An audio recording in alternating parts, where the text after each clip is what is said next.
talking about school education. The first and the foremost thing parents expect is that when they send a child to the school, whether their child will be taken care of. So whenever we recruit the staff members, we see that there is a natural love and affection for the children from the staff member. Second is that whether the children will be able to get complete support from the school. Here I don't only need the academic support, but the emotional and the physical support as well. Third is that whether the children will be able to experience success. Now here again it doesn't mean the academic success, it means the success in the areas where the child wants to excel. And the fourth and the foremost important and the universal fact is that all parents want their children to be happy. So there are children whom parents come to pick up, and coincidentally if I am leaving the school at that time, I see a lot of smile on the children's face and the parents who have come to receive their children as well. So if the children are going back home happy, I guess that the school has been able to do their job. Across the globe, if we see that, and you have to echo me if you agree with me, that one thing which across the globe all people want to have, say it's a population of 7 to 8 million people, right? So which is one thing which we all want to have in our life, across the religion, across the board? Can I know that from anybody? Again, the happiness. We all want to be happy in life. But we have to understand that happiness does not come to us, it comes through us. And education has got a direct role to play if we are talking about happiness. I will give you the example for this. So Finland is a country which is the most literate country in the world, most educated country. And you have to see that that is a country which is the happiest in the graph as well. So the most literate country and the most happiest country is the same country. So we have to understand that there is some relation between the education and the happiness. So there is a country called Costa Rica, which is a neighboring country to USA. We always feel that money has got some role to play in terms of happiness. Because whatever I will say, I will tell you with examples so that it makes more sense. So Costa Rica, as regard the per capita income is concerned, its per capita income is 1/5 that of USA. So meaning thereby that people in Costa Rica are earning much less and have a less spending power than of USA. But as regard the happiness is concerned, their graph is much higher than of the USA. So again it establishes that money has some role to play but doesn't have the complete role to play in terms of our happiness. Yes, it serves as the purpose to meet our all ends meet, but still it is not the end goal.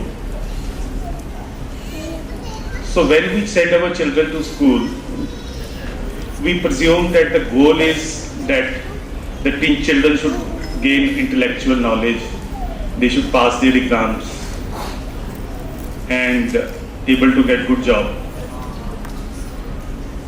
and earn good money. But unfortunately, that is not the goal of education. The goal of education is what the motto of our school is. So can we know what is the motto of our school? We all should know that we are the parents of this school.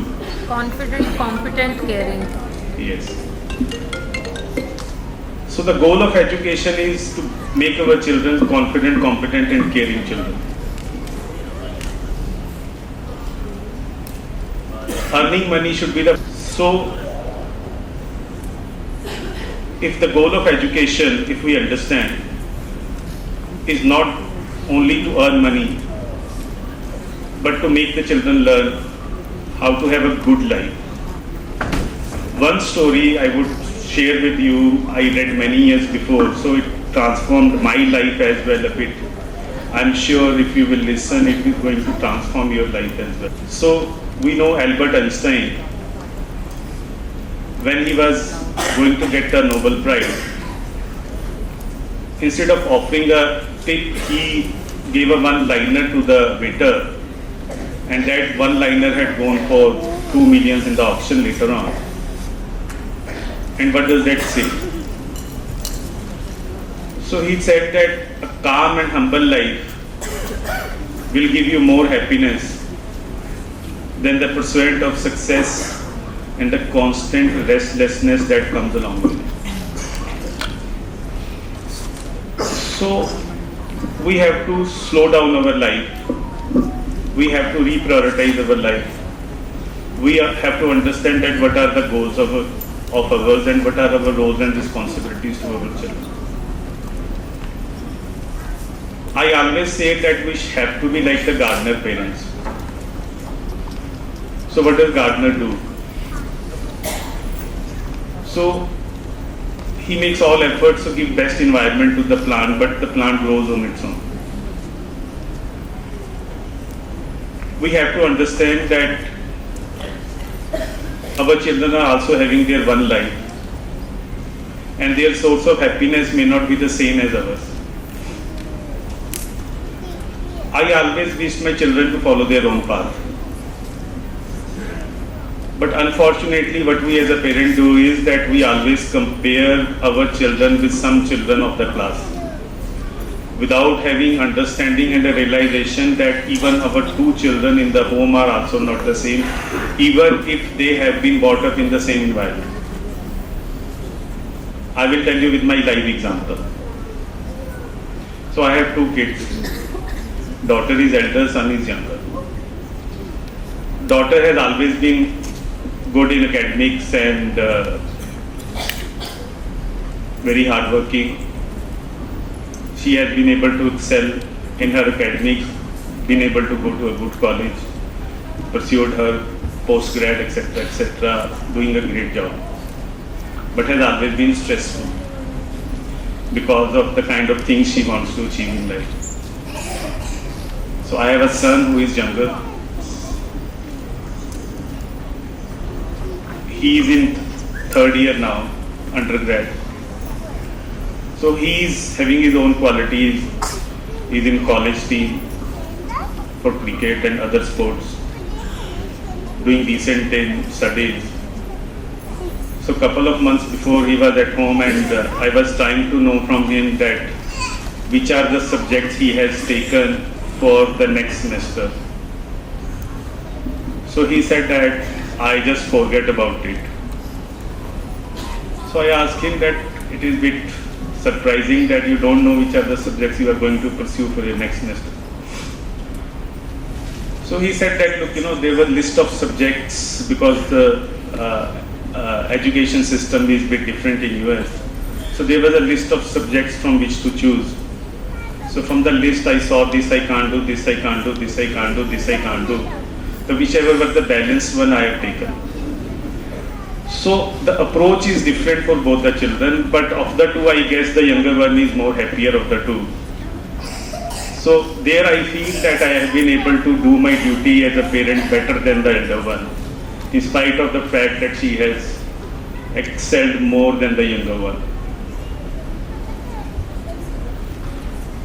We usually over-expect from the children without realizing that they are also the human beings.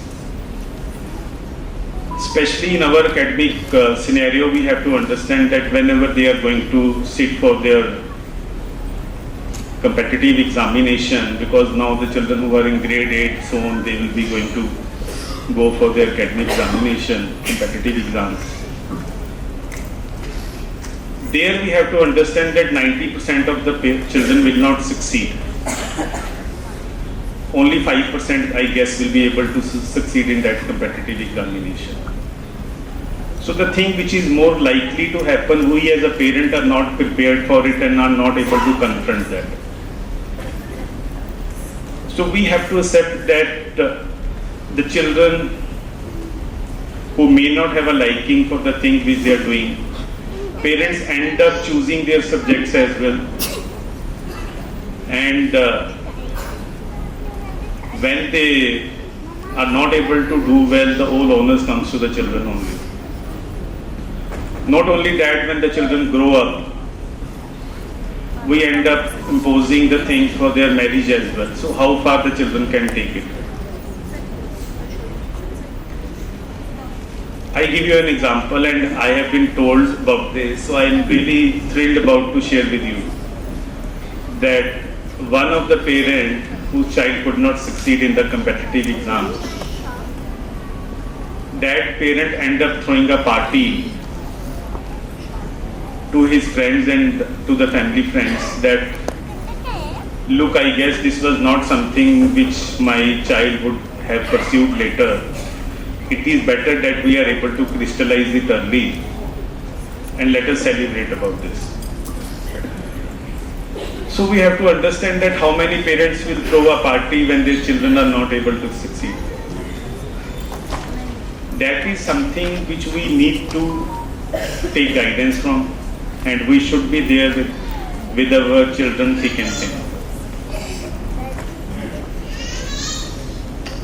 So there are so many live examples where many of the parents have been very sportive, irrespective of how the children have been doing.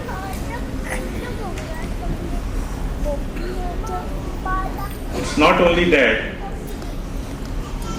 When the children, so once I was watching this play, so we have to make our children independent. So there will always be some risk attached to it. As he was saying that we could not always make the children sit at home. So there will always be some risk attached to this. So if the potential of catastrophe is low and the learning is high, we should take those risks. And wherever the risks are high, we should try to protect our children. I always give a very live example of this. So if a child is taking a swing and we know that if he is going to go with the same speed, he is going to fall down, we should let it happen so that the child should learn that how he needs to govern his actions. Second is when a child is playing with the matchbox near the petrol, so we have to protect him, so because the loss is irreversible. So whenever we are trying to protect our children, we have to take this situation into account, that whether it is about the swings or it is about the petrol. So if the situation is about the swings, I guess we should let go. And our actions are also not the same in the same situation. We act differently with our children as a parent as well. So when the first child comes and he has gone to the garden and is having a sand eating, so we go and call the doctor. And the same situation rises with the second child. We just go and clean his mouth. And in case somebody is having a third child as well, we feel that we don't need to feed him for the lunch. He already having it. So we as a parent are getting matured with the second and the third child, but sometimes it is a bit late. I still remember when I holded my daughter for the first time. It was sheer delight and absolute terror. Delight because of the presence of human mind, human life. terror because of the responsibility of raising the child. And I honestly don't even remember when I holded my son for the first time. So we as a human being always hold different memories with our children differently. But one thing we have to understand at last, that for the child, the role of the school, the parents and the child, for them this is a very, very important role to be played in their life. So if we work together and have the common goals, I'm sure we are able to make these children a better human being. And with these words, I would like to wish all of you a very happy Diwali and a new year ahead. Thank you very much. Thank you.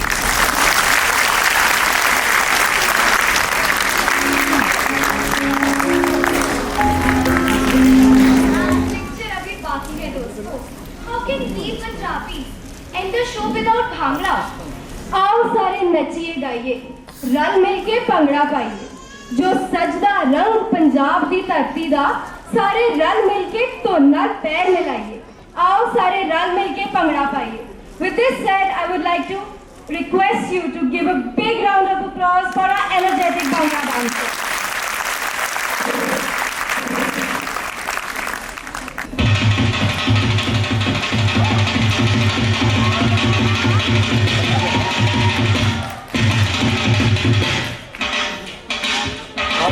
दोस्तों, मेरा मकसद है पंजाब सोना, ये मुक्त कदीमी तो राज ऐसी चौकी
Say what the fuck.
Children, we would request तू थोड़ी सी मेरी है या तू कोई थोड़ी है तेरी मेरी आने दो दिल मेरा जाने दो है मुस्कुराने को हाय हाय हाय हाय जाने दो of a staff and of course the presence of each one of you here who have just made things so memorable.